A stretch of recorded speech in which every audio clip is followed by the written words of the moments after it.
Halo sobat-sobat baku hantam, akhirnya gue bisa ngelihat mata-mata bangsat kalian. Maaf. Gimana bos? Studio gue udah asik belum? Lighting gue kemarin-kemarin kan agak-agak burik ya. Sekarang ini udah warna-warna abu janda ya bosku.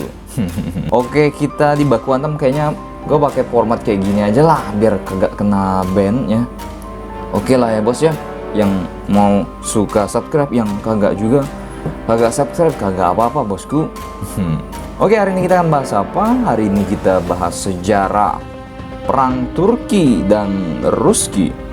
Buat para fans boynya Ruski udah buat para fans boynya Turki juga udah yes. Sejarah Rusia ini sejarah perang yang panjang bos. Selama 200 tahun, itu 128 tahunnya Rusia habiskan untuk berperang. Hanya 72 tahun mereka habiskan untuk berdamai sambil minum vodka. Ya salam. Di dalam 128 tahun itu, 123 tahunnya dihabiskan untuk merebut wilayah negara lain. Nah, Rusia dan Turki sendiri ini memiliki sejarah baku hantam yang sangat panjang bosku, yang akan kita bahas hari ini. Tapi sebelum itu, kita bumper dulu bos.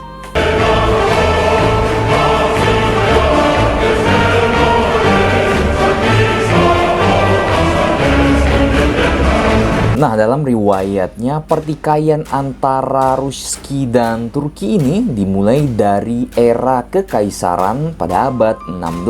Saat kekaisaran Turki dan kekaisaran Rusia berkuasa masing-masing di wilayahnya, mereka sudah gontok-gontokan bosku. Di Moskow berdiri kekaisaran Romawi ketiga yang menaungi umat Kristen Ortodoks setelah jatuhnya Konstantinopel ke tangan kekhalifahan Ottoman Turki di tahun 1453. Sementara Ottoman terus memperluas wilayah ke timur, tengah, dan Balkan yang dihuni oleh masyarakat Ortodoks Slavs yang dilindungi oleh pemerintahan Rusia kala itu bos.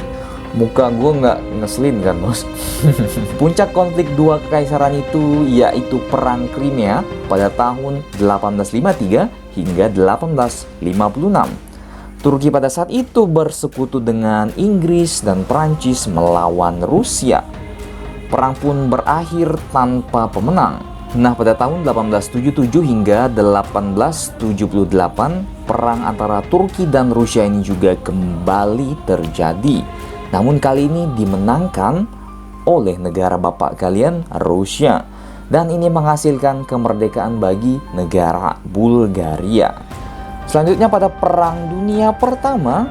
Perang Dunia Pertama ini menghancurkan dua kekaisaran dan menciptakan pemerintahan baru di dua negara. Awalnya hubungan antara Soviet dan pemerintah Turki sekuler yang dipimpin Mustafa Kemal Atatürk sangat baik dan ditandai dilepasnya klaim wilayah timur laut Turki dan di daerah menuju selat Turki, jalur ke laut Mediterania dan Rusia.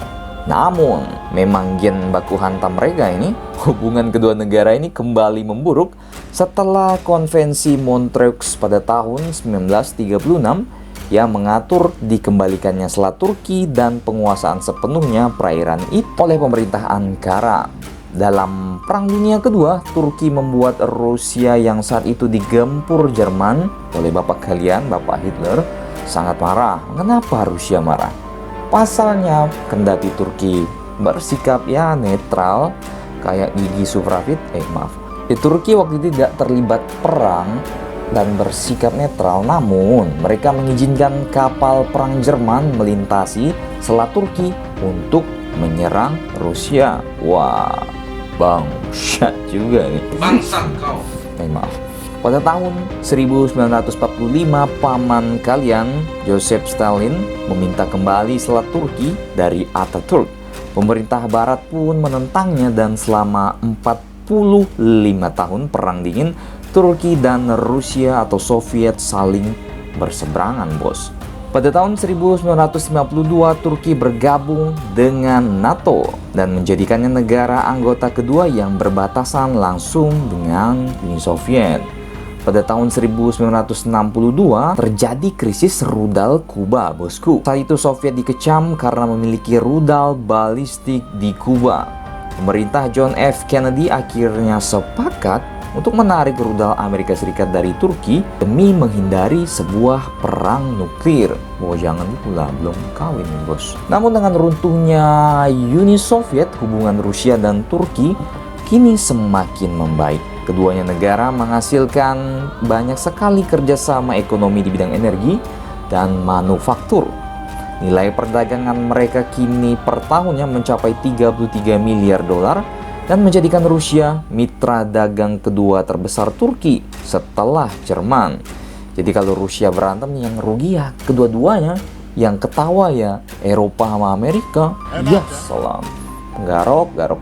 Nah, hingga saat ini kedua negara masih saling baku hantam dan memuncak dengan insiden jatuhnya jet Rusia beberapa tahun yang lalu yang ditembak F-16 Rusia.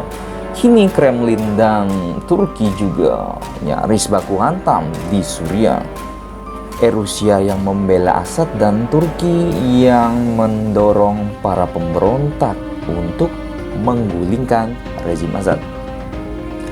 Bagaimana menurut kalian tentang sejarah panjang konflik Turki dan Soviet atau Rusia ini?